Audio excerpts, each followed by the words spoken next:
Kalau untuk dokumenter ini bagus sekali karena memang benar-benar nggak ada yang Semua ya. ditutupi, semuanya kelihatan gitu. capture ya. Nggak ada sisi subjektif dari sebuah foto kalau kita framing gitu kan, seperti itu.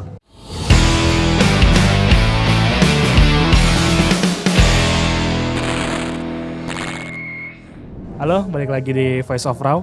Episode kali ini kita bakal ngobrol-ngobrol bareng Kang Chandra Mirta Miharja. Iya itu deh. Iya betul. Praktisi. namanya. Iya salah. Praktisi foto dan emang kemarin juga baru ini Pak ya, baru pameran ya. Pamerannya tuh proyeknya pakai metode yang jarang dipakai mungkin ya. Buat untuk fotografi yaitu foto 360. Iya. Jadi kita paling awal kita bahas tentang 360 dulu nih. Boleh. Itu gimana nih? Itu maksudnya kayak gimana sih dulu? Kalau 360 pada prinsipnya sebenarnya udah lama ya. Cuman karena perkembangan internet di kita tuh baru sekarang ya, mungkin berapa tahun terakhir boomingnya. Waktu itu masih 2G ya, zaman mulai 2011, jadi internetnya masih lambat. Jadi kemampuan koneksi di kita ini jadi berkembangnya nggak terlalu cepat gitu. Tapi sekarang produksinya udah tambah banyak, terus ditambah lagi mulai muncul Google ya? Augmented reality, terus Facebook juga kita bisa jadi posting 360 gitu ya. Jadi praktisi 360 sekarang banyak sekali sebenarnya. Di dunia industri sama tourism tuh banyak gitu. Sama kita mungkin yang lebih familiar tuh Google Street View ya? Google Street View. Itu 360 nggak sih? Sama 360. atasnya? Sama atas juga ya? Atas bawah? Sama semuanya, tapi dia dengan satu kamera dan sekali jepret semua ya? Semua, jadi banyak lensa gitu. Kalau yang main Pak Chandra mah bukan satu kamera kan? Di manual dijahit ya gitu. Dijahit karena memang dulu tidak ada kamera seperti itu, jadi memang kita harus ngambil satu-satu kemudian dijahit disatukan gitu. Nah itu tuh teknisnya gimana tuh? Ribet nih sih? Kayaknya sih ribet ya. Sekarangnya diambil kayak biasa sih ya sebenarnya si fotonya gitu ya. Cuman ada teknik tertentu yang membuat jadi tidak ada titik paralaks gitu. Titik paralaks itu titik hilang ya. Kalau misalnya satu lensa aja gitu ya, kita ngambil sesuatu itu kan nggak akan berubah si subjek. Tapi begitu kita geser kameranya, pas kita lagi putar, itu bisa bergeser kalau kita nggak pas titik no paralaksnya. Gampangnya kayak pakai mata misalnya, kita tutup sebelah mata gitu ya, kita lihat satu objek gitu ya. Pas kita ganti matanya, sisi objeknya kayak pindah. Iya. Nah itu titik paralaks. Nah di 360 kita eliminir si titik paralaks itu, biar nanti lebih mudah untuk nyatuin si foto. Caranya gimana tuh? Caranya dengan si lensa gitu ya, ada satu titik di mana saat si kamera bergerak ada titik satu sumbu dan sumbunya itu di lensa. Di lensa. Selama ini kan kita kaki tripod di kamera kan? Bukan di itu ya? Enggak. Kita sekarang taruhnya di lensa, jadi begitu gerak atas, tengah, bawah atau kemanapun dia nggak ada paralaks. Jadi subjek yang ada di foto berikutnya nggak berubah posisinya. Jadi berarti kita ngejahitnya gampang. Kuncinya memang bukan di tengah tripod atau kamera bukan. Ya? Tapi lebih ke di lensa. Di lensa. Jadi masing-masing lensa punya karakternya sendiri, titik paralaksnya di mana gitu. Kemarin pakai lensa berapa tuh? Saya masih kalau untuk yang cepat saya pakai yang fisheye. Jadi biar hasil fotonya nggak lebih dari 12 sampai 16 foto untuk dijahit. Berarti kalau pakai fisheye itu 16 fotoan. Sekitar 16 foto. Kalau fisheye yang formatnya satu rasio 1 ya. Frame-nya 1 gitu. Kalau 1,5 nambah lagi. Kan dia lebih kecil sebenarnya gitu. Lumayan berarti ya? Ya kalau untuk project yang serius kerjaan misalnya, saya pakainya lensa 50, jadi sekitar 32 sampai. Biasa buat apa sih kalau yang 48. Kerjaan itu keperluan apa sih? Awalnya sih tourism ya, kalau saya lihat gitu. Awalnya tourism gitu, di Rusia sama Kanada saya tahu pertama gitu, terus Amerika juga gitu. Awalnya tourism, terus kemudian industri. Mereka nunjukin interior mobil gitu ya, di dalamnya 360. Beberapa mobil merek terkenal tuh pertama pakai itu gitu. Terus lama-lama ke industri. Jadi kayak untuk pelatihan. Jadi misalnya pengenalan karyawan baru, pengenalan pabrik atau apa. Karena di 360 itu kita bisa masukin interaksi kan. Kita bisa masukin video, kita bisa klik keluar gambar, ada keterangan, ada apa segala. Jadi orang kayak touring ya. Virtual. Kemudian keluar yang Google kan. Jadi ada walkthrough. Kalau Google deh sistemnya ada walkthrough. Jadi kita maju kayak gitu. Terus ribet juga ya. Tapi di versi documentary sendiri atau dipakai untuk sesuatu yang menggambarkan keadaan sebenarnya itu bagus banget ya 360 gitu. Masih jarang. Semuanya ke cover sebenarnya. Sebenarnya semua ke cover. Semua sudut kayak gitu. Nah itu kan tadi dari sisi ngeteknya nih kita berarti kan lensa. Kalau post produksinya Pas produksinya masuk ke software. Seperti biasa kita misalnya kita mau bagusin dulu gitu ya, pakai Lightroom atau Photoshop gitu ya, dari RAW kalau Cuma saya ya. ngejahitnya Ngejahitnya ada program, kalau yang gratis namanya Hugin. Hagin. HUGIN gitu. Oh, oke. Kalau yang berbayar namanya biasanya ada PT GUI, PT GUI gitu ya. Terus ada Panotur, Color Panotur. Tinggal upload doang ke situ atau gimana? Kita masukin fotonya, kemudian kita kalau mau coba otomatis mangga gitu. Tapi kalau ada problem misalnya, kita harus bisa nentuin titik dari satu foto ke foto yang lain manual. Oh. Jadi titik jahitan. Jahitan itunya tuh yang Apalagi kalau banyak benda bergerak. Jadi kalau kayak di sini atau landscape nggak banyak orang yang bergerak nggak ada masalah. Tapi landscape juga kadang ada masalah. Kalau ada daun kena angin, di foto berikutnya daunnya pindah. Nah, jadi kita kadang harus nentuin si software harus kita kasih tahu AI bagus gitu ya. Tapi kita harus kasih tahu titik foto A dengan foto B, area mana yang kita mau otomatisasi titiknya. Tapi ada ya. Tapi kalau saya belajar kan karena dari 2011 saya kebiasaan manual. Buat saya itu lebih presisi. lebih pasti ya. Lebih presisi semuanya. ya, lebih nggak ada. Betul.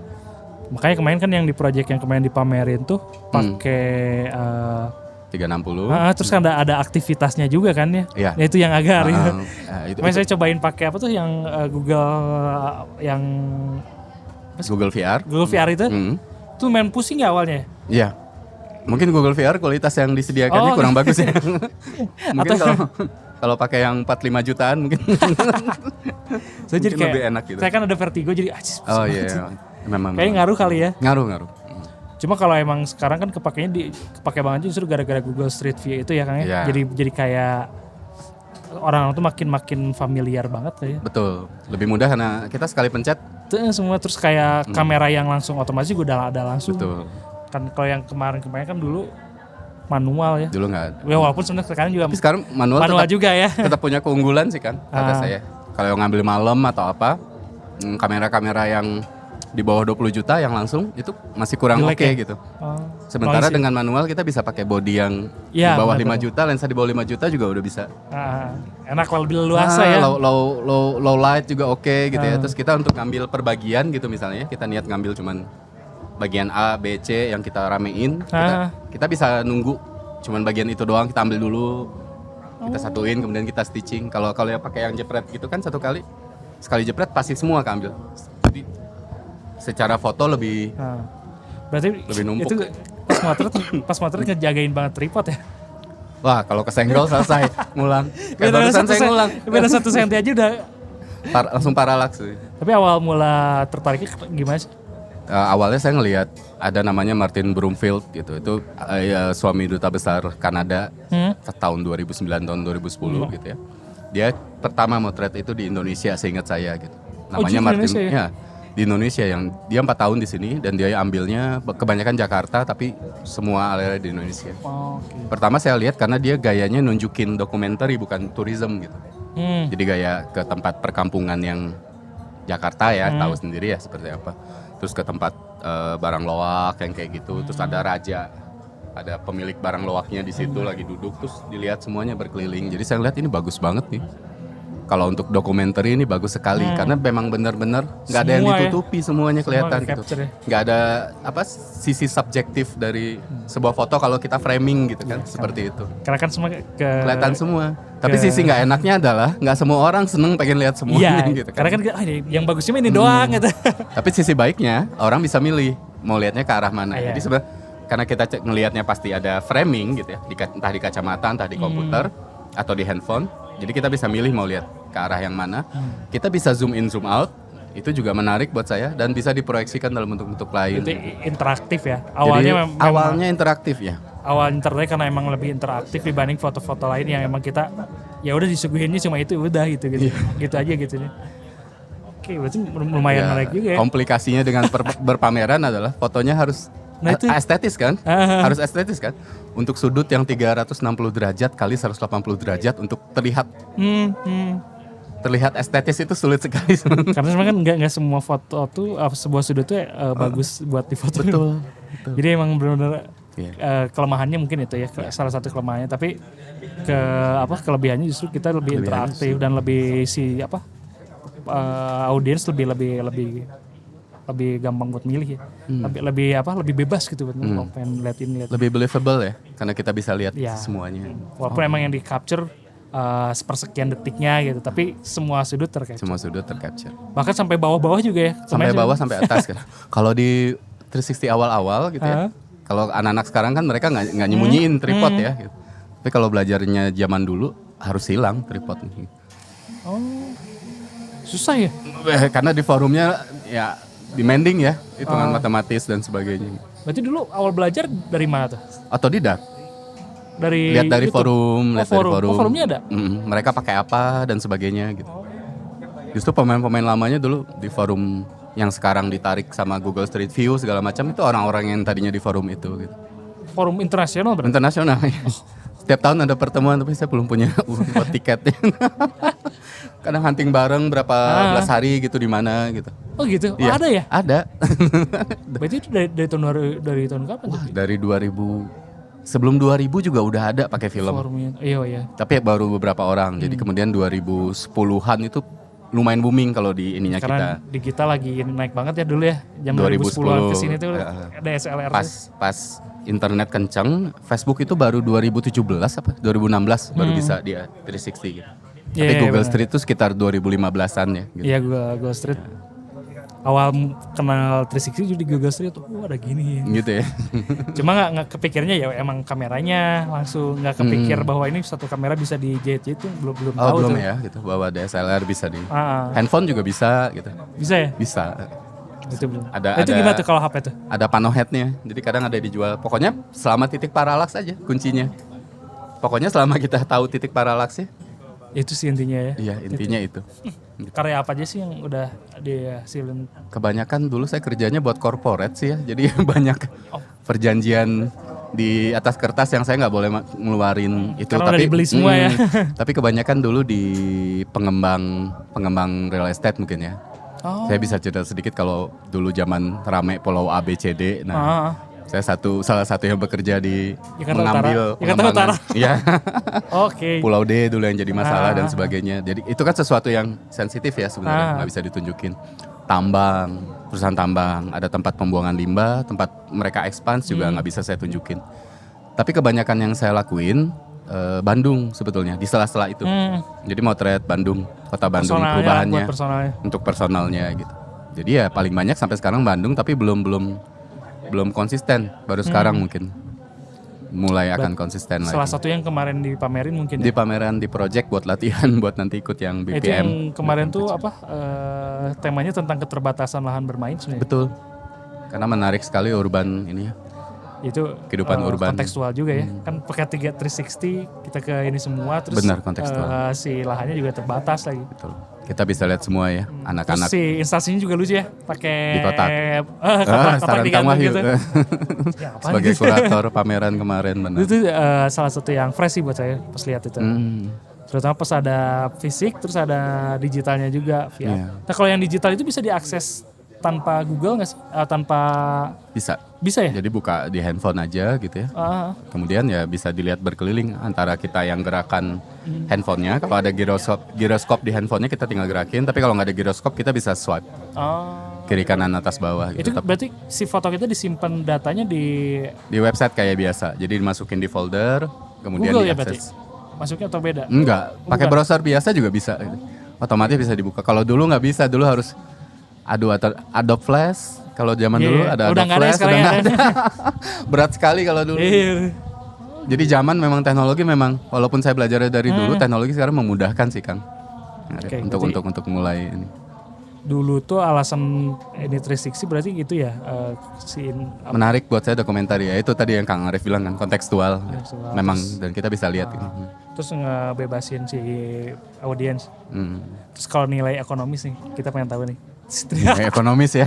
Karena kan bikinnya susah, terus pokoknya ribet lah gitu. Kalau nilai ekonomisnya gimana sih lebih mahal? Kalau secara ekonomis orang sekarang pilih yang value ya. Kalau untuk foto yang sekarang ada Google Street View Photographer, saya juga pernah jadi Google Street View Photographer. Oh pernah ya? Pernah. Di mana tuh? Termasuk yang awal. Jadi daftar di Google, kemudian diverifikasi mobil sama gitu, mereka. keliling-keliling. Enggak, jadi kita motretin untuk yang bisnis di luar jalan. Jadi Google kan nggak boleh motret yang indoor, yang apa. Nah tempat-tempat yang nggak bisa digapai itu pemilik-pemilik bisnis ini, nah kita yang ngedeketin untuk kita bikinin 360-nya hotel, terutama hotel, tempat wisata gitu. Iya pernah lihat Ya. di tempat wisata tiba-tiba ada satu titik yang bisa 360. Bisa. Itu kayak gitu. termasuk itu ya. Termasuk kalau di uploadnya sama si owner, pemilik. Berarti dia pakai Google Street Photographer, Google 360 Photographer. Berarti kurang lebih berapa tuh nilai ekonomisnya?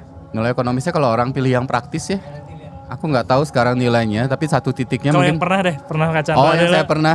Wah kalau tambang mah gede ya biasanya.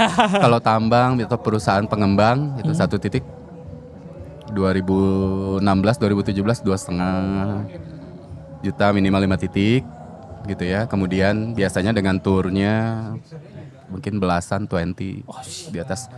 Iya gede, tapi memang proyeknya nggak banyak gitu. Iya, Dan nggak bisa jadi porto. Nggak banyak dan spesifik banget ya. Dan one time kan mereka satu kali aja gitu. Ya, tapi mudah-mudahan kan sekarang juga udah ngetrend dan semua pakai kayaknya mungkin Tapi bisa. semakin trendy sesuatu semakin murah nilainya. Iya sih benar ya. Karena kan kameranya juga Iya, instan betul. ya sekarang ya. Kameranya jadi instan. Nah orang yang memilih untuk praktikal mereka akan pilih. Gue beli kameranya aja, mungkin cuma 5 juta, 6 juta. Pencet udah semua ke. Pencet semuanya keambil gitu, nggak perlu. Nggak, sekarang jadi gitu ya Kang ya. Tapi kalau hotel, tempat wisata yang bagus pasti masih milihnya yang gaya atau kualitasnya yang bagus. Mereka juga pasti pengen kelihatan bagus. Karena kan kamera yang manual, yang otomatis ada yang bagus, tapi harganya di atas 120, 150 Itu juta lumayan lagi. satu kameranya. Belum sama tripod dan sebagainya. Ya daripada itu mending kayaknya lebih murah kalau kita pakai fotografer yang DSLR. dulu, terus Kemudian pakai fotografer yang bisa, di-stitching. terus pakai DSLR, terus kualitas juga lebih bagus mungkin gitu, Iya. kayak gitu kali ya. Aku rasa bagus kalau banyak yang belajar itu juga. Jadi berarti emang peluangnya kalau di Google, di hire Google berarti dulu pernah ya? Cuman 1-2 kali kalau saya, karena nggak ngambil terlalu banyak gitu. Karena lumayan saya ngambilnya ke korporasi kan nggak ngupload ke Google. Kalau pas di hire Google lumayan tuh bayarannya kan? Kayaknya lumayan tapi banyak kan Bali ya. Kayaknya satu kali motret mereka bisa bawa 4-5 gitu, bawa pulang segitu. Lumayan. Pada masanya ya. Pada masanya. Sekarang kayaknya udah Aku nggak tahu sekarang. Kayaknya orang nggak berniat diseriusin lagi di situ. niat tapi saya lebih milih. Kalau sekarang saya milih gitu karena memang aku mau kerjanya dengan yang memang butuh kualitas dan ini gitu. Jadi karena akan dianggap mahal kalau dia tidak butuh. Iya sih. Tidak butuh kualitas, tidak butuh resolusi besar. Jadi enaknya DSLR itu resolusinya bisa mau apa gigapiksel bisa. Sekarang satu foto ada yang 16 tera. Foto satu kotak. Dia motretnya pakai lensa panjang gitu ya. Sempit sudutnya. Tiap Dia ini. bikin ribuan. Saat dijahit si megapiksel itu kan nyatu semua. Dan itu jadi besar. Jadi Iya, sekian tera ya ujung-ujungnya. Ini mahal banget ya. Iya. Jadi mahal banget. Jadi Sama mahal kayak banget. foto bulan juga waktu kemarin kan sempet tuh foto bulan yang berapa Yang hari. sama dia di ini. Itu panorama banget jatuh. Oh, yang pertama kali 360 di luar angkasa itu ada di Mars. Jadi Ada ya? pakai Mars rovers gitu. Tapi si fotografernya pakai remote dari kantornya NASA. Oh. Terus dia foto dan dia bikin 360 bukan sekedar panorama. Kalau panorama kan cuma nyambung aja. Dia bikin dan dia pakai kamera yang ada di Mars rovers itu. Nah, itu fotografer 360 pertama di luar angkasa, di luar bumi maksudnya. Keren ya. Dan itu tahun 2017. Singkat aku 2017 2017 ya? 2018 nah, sekitar segitu. Keren. Nggak terlalu banyak yang tahu ya. Iya, itu baru tahu saya. Internet kita agak lambat sih ya. Jadi memang buka yang kayak gitu teh, nge-lag. Gitu. Diblokirin semua. Nah, kalau sekarang kenceng banget udah lebih dari cukup ya untuk bikin sesuatu yang digital. Oke, mungkin terakhir nih. Ya. Kan dengan perkembangan zaman gitu ya. Si metode 360 ini tuh kedepannya bakal gimana sih?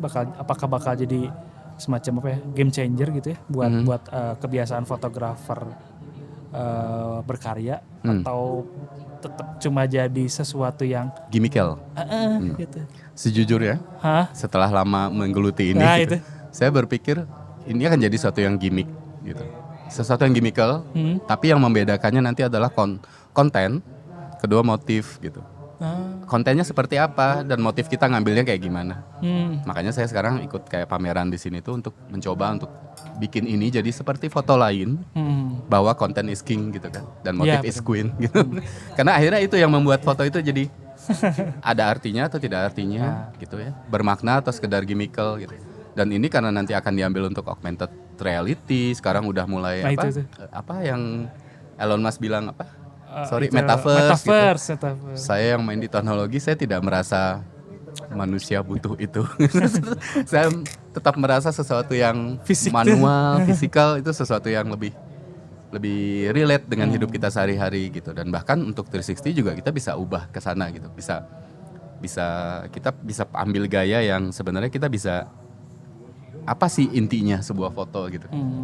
Kalau hanya sekedar Cuma gimmick, cuma sekedar biar wow. Oh iya bisa nih, cuma gitu doang kan kayaknya udah basi juga ya kan. Betul. Akhirnya foto yang bagus, foto yang bercerita ya. Kang Arif pasti setuju. Mau bentuknya apapun gitu ya, mau pakai cyanotype, mau pakai wet plate, mau pakai teknik biasa atau pakai 360. Selama itu bercerita buat saya. Isinya apa ya? Betul kan. Apa yang disampaikan sesuai sama yang cara ngambil kayak yang kemarin. Kayak ditunggu mungkin yang pameran selanjutnya kali ya. Amin ya. Oktober kali ya kalau jadi. Oktober ya. Sebentar lagi deadline, banyak jahitan.